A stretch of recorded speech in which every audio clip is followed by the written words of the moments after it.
Salam leader branding. Assalamualaikum warahmatullahi wabarakatuh. Salam sejahtera bagi kita semua. Om Swastiastu, Namo Buddhaya, Salam Kebajikan. Baik, para pemirsa sekalian, kami dari Pokjar 10. Saya Serdik Catur Arwin didampingi oleh Serdik Fahroni. kemudian Serdik dengan Serdik Rian, dengan Serdik Rivolaku, Serdik Uut.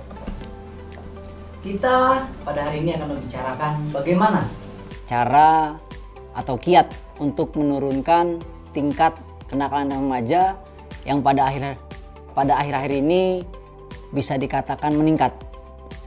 Jadi kita semua di sini akan membicarakan proses atau strategi bagaimana cara menurunkan kenakalan remaja tersebut. Baik, mungkin dari rekan-rekan sekalian bahwa perlu diingat remaja itu energinya sangat besar.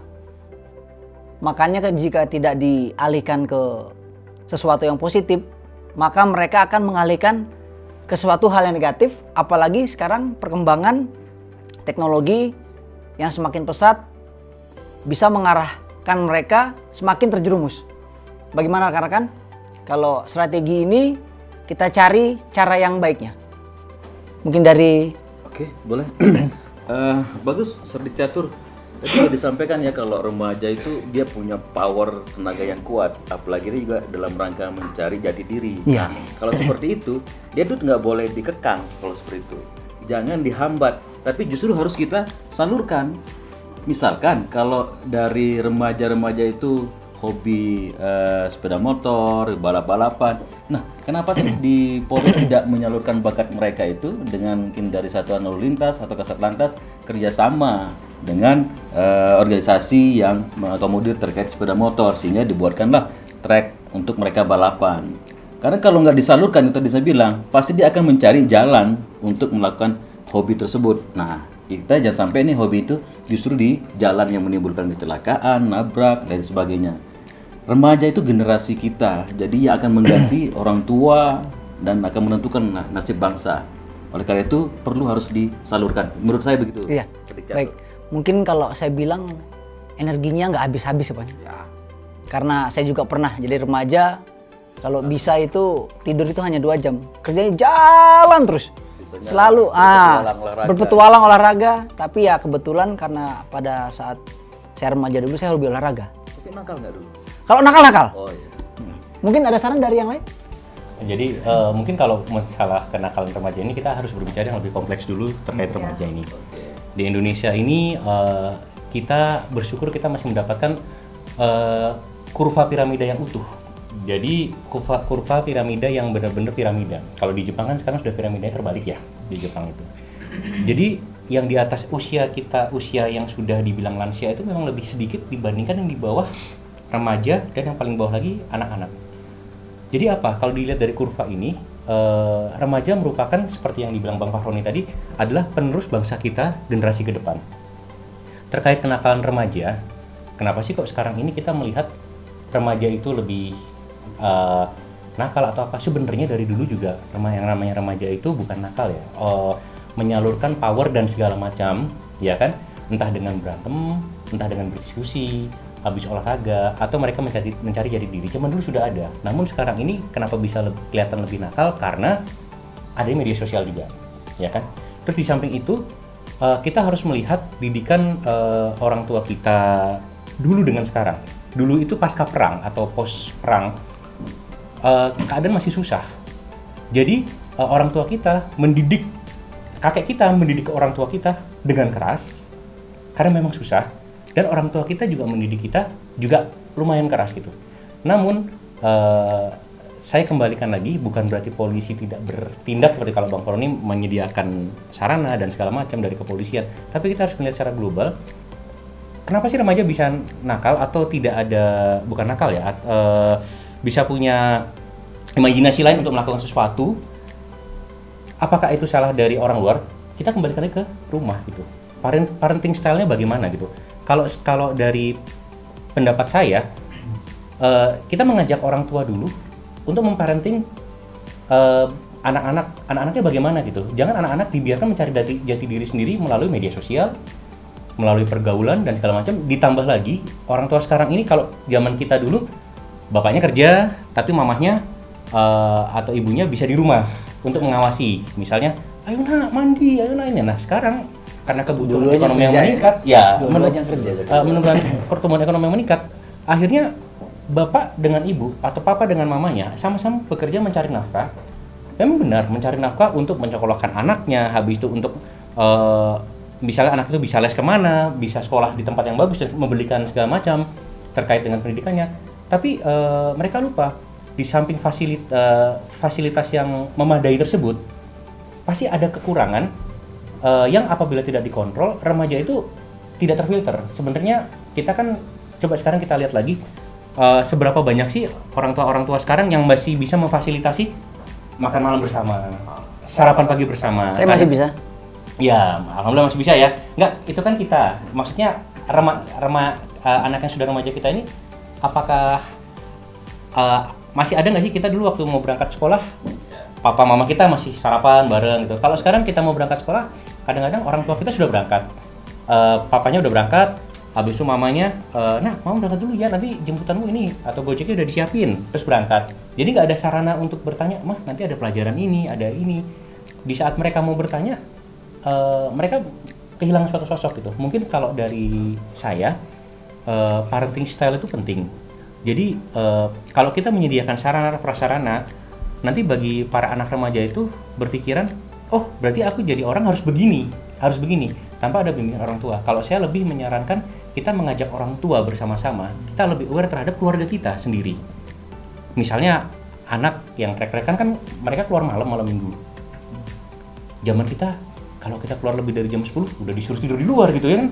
Nah sekarang, kenapa mereka jam 12 malam masih ada di luar ya? Orang tuanya di mana fungsi kontrolnya? Dikasihkan motor lagi, dikasihkan apa? Bahkan sekarang ada beberapa orang tua yang bangga anaknya punya 3, masing-masing dikasih motor, padahal mereka belum punya SIM. Nah, kita harus menumbuhkan kesadaran di orang tua itu anak kita gitu loh. Jangan bangga memberikan suatu fasilitas, fasilitas habis itu kemudahan segala macam yang tidak terkontrol gitu loh. Ya itu dulu kami. Nah, berarti mungkin kalau dari rekan Serdik Rian bahwa yang pertamanya itu masalah parenting ya.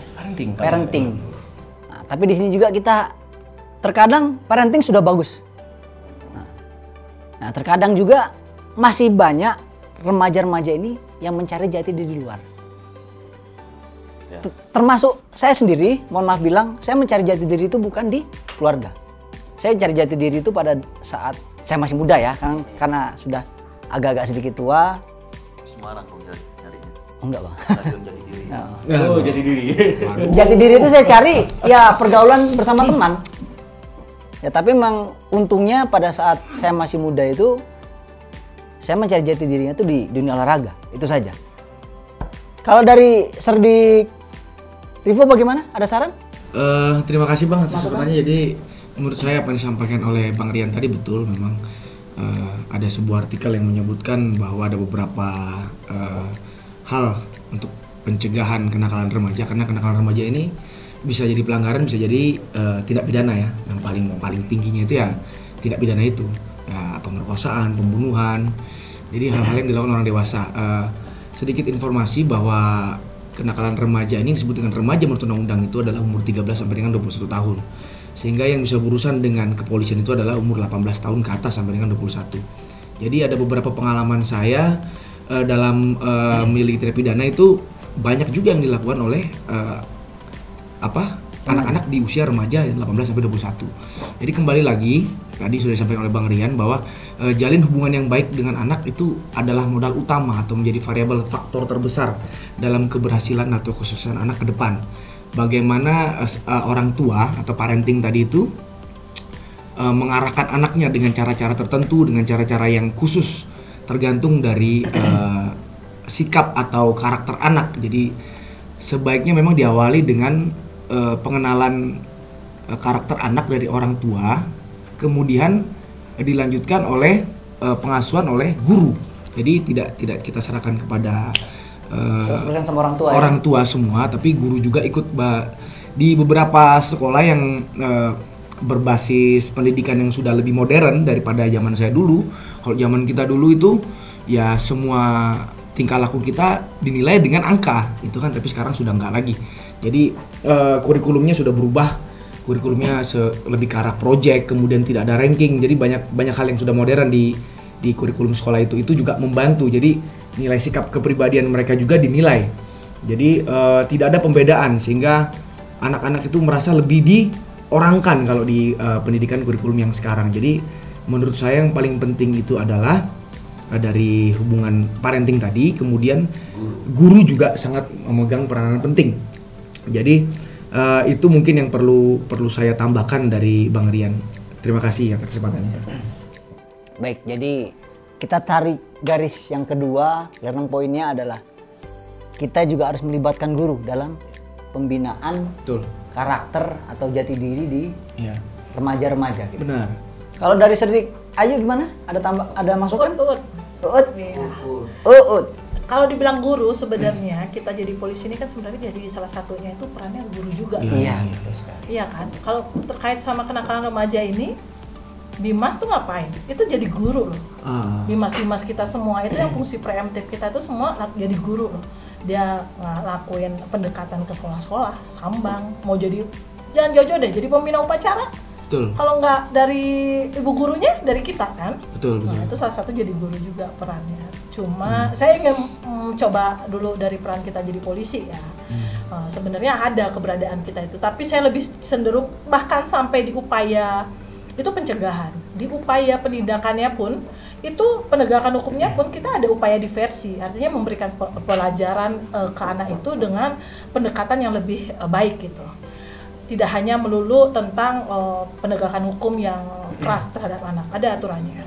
Saya tidak lebih jauh lagi, saya coba tadi saya setuju banget dengan apa yang dibilang dengan Sedik Rian. Kebetulan saya beberapa waktu yang lalu saya coba nonton beberapa podcast. Ada ini namanya generasi baby boomers. Baby boomers ya. Baby boomers itu siapa? Bapak ibu kita lah. Orang tua kita lah generasinya. Kita nih generasi semi milenial kali ya, udah perbatasan milenial ini ya. Kita Gen milenial. X lah ya, kita bilang Gen X. Kita milenial. Kita milenial. Ya oke. Ya ada yang bilang milenial. Iya. Kita nggak perlu bilang kan, nggak enak juga kan. Saya bilang makanya perbatasan. Ada Gen X, kita anak-anak mungkin yang kelahiran tahun 80-an. Gen Y, Gen Y sekitar 90-an dan yang 2000-an ini nih Gen Z nih, anak-anak kita ya. Anak-anak kita. Sebenarnya cara pendekatan orang tua nggak bisa kalau dibilang dengan Gaya lama. Betul.